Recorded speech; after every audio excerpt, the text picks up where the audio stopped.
안녕하십니까.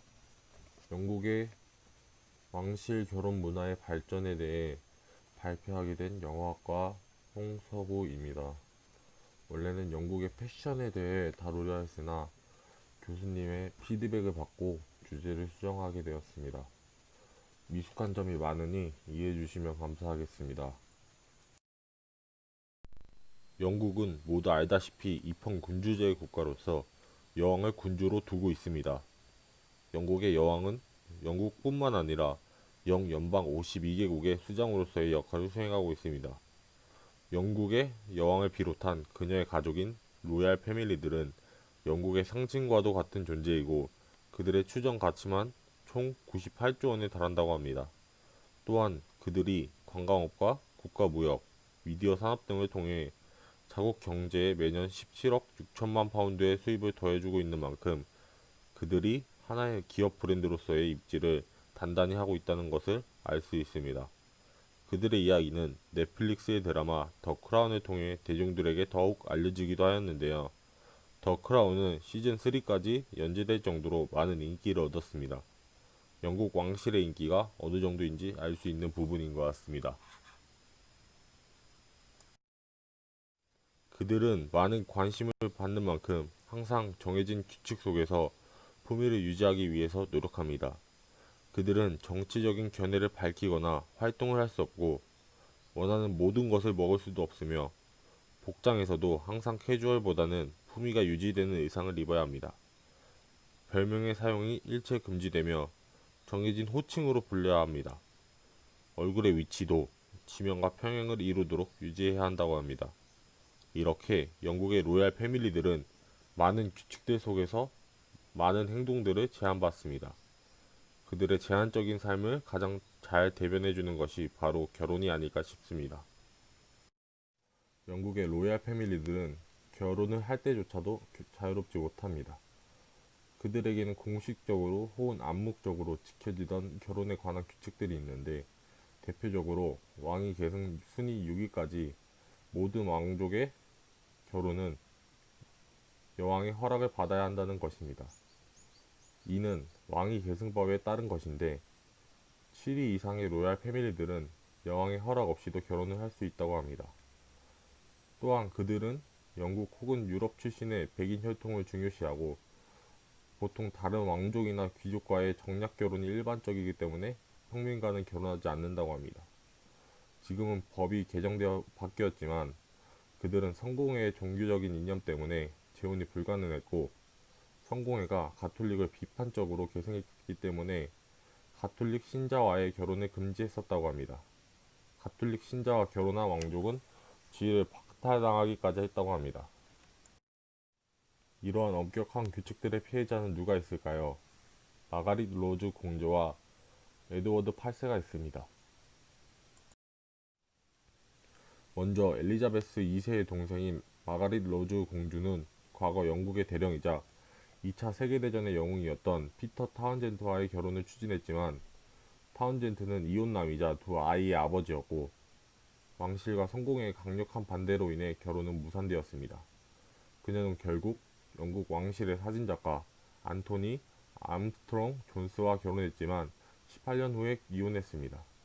그녀는 헨리 8세 이후에 이혼한 최초의 영국 왕실 일원이었다고 합니다.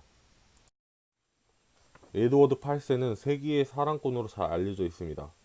그는 조지 5세의 뒤를 이어 왕위에 올랐지만 당시 이혼녀였던 윌리스 심프슨과 사랑에 빠져 결혼을 하려 했습니다. 그는 왕실과 성공에 반대해 결혼은 하나 결혼하기 전의 신분을 유지하는 귀촌 상혼을 제안했지만 거절당했고 결국 1년도 되지 않아서 왕위를 포기하고 그의 사랑 심프스 부인과 망명길에 오르게 됩니다. 그는 라디오를 통해 무거운 책임을 맡는 일도 왕으로서 원하는 바대로 임무를 수행하는 일도 사랑하는 여인의 도움 없이는 불가능하다는 것을 알았다 라는 말을 남긴 것으로 유명합니다. 하지만 영국의 왕실도 시대적 흐름에 따라 서서히 변화를 받아들이게 됩니다. 그들은 과거의 전통보다는 새로운 세계의 흐름을 받아들여 몇 가지 결혼에 관련된 금기 사항을 완화시키게 됩니다. 그로 인해 가능했던 것이 바로 윌리엄 왕자와 해리 왕자의 결혼입니다. 윌리엄 왕자는 2011년 평민 출신의 케이트 미들턴과 결혼하였습니다. 이는 제임스 2세 이후 350년 만에 평민 출신 신부의 탄생이라고 합니다. 현재 케이트 미들턴은 세계에서 가장 영향력 있는 100인 중 한 명으로 선정되기도 하였고 영국 패션계에 큰 영향을 미치고 있다고 합니다. 윌리엄 미들턴 부부는 현재 세 번째 아이를 출산하였습니다. 해리 왕자는 2018년 미국의 배우인 메건 마클과 결혼하여 세계적인 관심을 한몸에 받았습니다. 그 이유는 둘의 결혼이 영국 왕실의 오랜 전통을 상당수 깼기 때문입니다. 메건 마클이 깨버린 영국 왕실의 전통은 그녀가 카톨릭 신자라는 것과 흑인 혼혈인 것, 평민 출신의 이혼 경력이 있는 여자라는 것이 포함되어 있습니다. 이 외에도 이 부부는 파격적인 세계 결혼식을 치르기도 하였습니다. 영국의 왕위 계승 서열 6위의 해리 왕자와 미국의 배우 메건 마클의 동화 같은 결혼식이 열렸습니다. 시아버지 손을 잡고 입장하고 흑인 주교의 설교가 이어지는 등 영국 왕실의 전례가 없던 파격적인 결혼식이었습니다. 이유진 기자입니다. 순백의 드레스를 입은 메건 마클이 시아버지 찰스 왕세자의 손을 잡고 입장하고 영국 근위기병대 제복을 갖춰 입은 해리 왕자가 떨리는 표정으로 신부를 맞습니다. 조지 왕자와 샬럿 공주가 포함된 화동들이 메건의 뒤를 따랐습니다. 결혼 서약이 이어지고 Forsaking all other, be faithful to her as long as you both shall live. I will. I will. 홀로 참석한 메건의 어머니는 눈시울이 붉어집니다.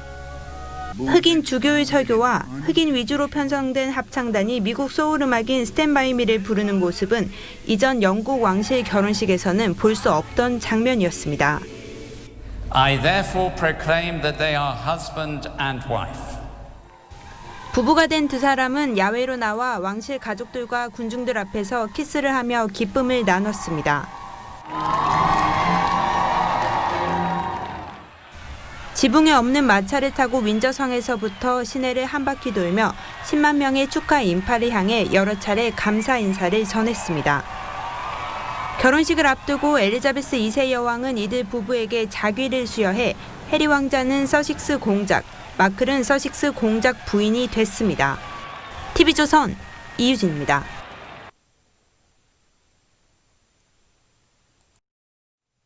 이처럼 최근 들어서 영국의 왕실은 계급과 인종, 종교와 이혼에 따른 결혼 제한을 없애고 시대의 흐름에 맞춰 변화하는 모습을 보여주고 있습니다.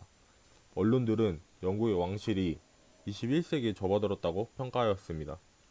세계에서 가장 보수적인 집단이라고 불리는 영국의 왕실조차 시대에 맞춰 변화를 시도하고 있는 지금 우리나라의 모습은 어떨까요? 마지막 키워드는요? 마지막 키워드는 BBC의 꼰대로 잡았습니다. 예. 영국 방송이? 예. 예. 영국 공영방송인 BBC가 어제 오늘의 단어, 워드 오브 더 데이라고 됐는데요.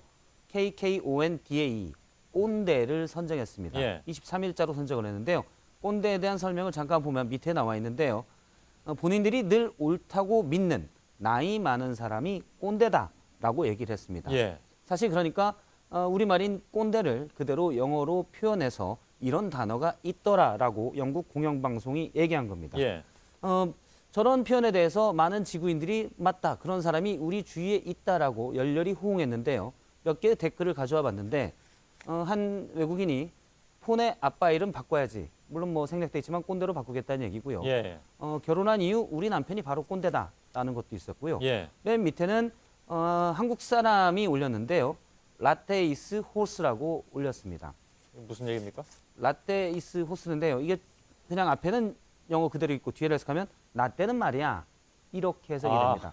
꼰대의 가장 상징적인 표현으로 나 때는 어땠다 예. 라는 얘기로 그걸 저렇게 표현했나요? 예, 예. 저도 처음 봤는데 저건 뭐 외국 사람이 봐도 무슨 얘기인지 모르겠는데요. 잘 뭐 이해가 안 될 텐데 한국 사람들은 크게 맞다라고 할 만한 표현이었습니다. 예. 저렇게 꼰대를 표현했고요. 국립국어원에서는 꼰대스럽다를 자신의 경험을 일반화해서 그것만이 옳다고 주장하는 사람으로 표현을 하고 있는, 주장하는 것으로 해석을 하고 있는데요. 예. 사실 자기만의 주장을 옳다고 하는 사람들은 많은데 우리나라의 경우 이제 위계 질서의 문화가 있기 때문에 사실은 주장이 아니라 관철이라는 뉘앙스가 좀 더 들어가는 경향이 있습니다. 예. 뭐 여기에 대해서는 노 코멘트로 끝내야 될 것 같습니다. 예. 박성태 기자였습니다. 예. 예.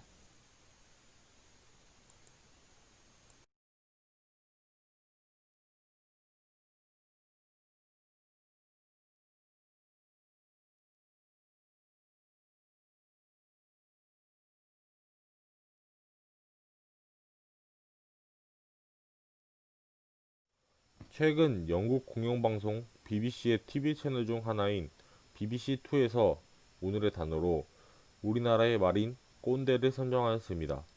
그들은 꼰대라는 단어를 늘 자신이 옳다고 생각하는 나이 많은 사람이라고 표현하였습니다. 아직 새로운 시대의 흐름을 받아들이지 못하는 문화를 대변하는 단어라고 할 수 있습니다. 돈이나 인사권을 가지고 권력을 행사하는 갑질과는 달리 실제 아무 힘도 없는 나이로 권력을 행사하는 꼰대 행동은 매우 독특한 현상입니다. 종교를 제외하면 실체가 없는 권위를 이토록 견고하게 세운 적이 전무할 것입니다. 우리나라의 이 꼰대 문화는 한국을 벗어나면 아무도 이해해주지 않는 특이한 문화인데, 그렇다면 꼰대의 반대는 무엇일까요? 답하기 쉽지 않은 것 같지만 조금 더 생각해 본다면 결론에 도달할 수 있습니다. 꼰대라는 것은 실체가 없는 권력입니다. 꼰대가 꼰대로 보이는 것은 자신의 주인이 아님에도 스스로 꼰대를 주인으로 착각하기 때문일 것입니다. 그렇다면 꼰대의 반대말은 자신이 노예가 아님에도 노예라고 착각하고 꼰대에 순응하는 사람이라는 결론을 얻을 수 있게 됩니다. 우리는 지금 충분한 능력을 가지고 있음에도 도망가지 못하는 코끼리와 같이 제 능력을 발휘하지 못하고 있는 것은 아닐까 하는 생각을 하게 되었습니다. 우리나라도 이제 과거의 전통과 경험에만 얽매이는 꼰대로만 남는 것보다는 새로운 변화를 받아들이고 그에 맞는 우리의 능력을 잘 발휘할 수 있는 문화를 가지게 된다면 좋을 것 같습니다. 부족한 발표 들어주셔서 감사합니다. 고생하셨습니다.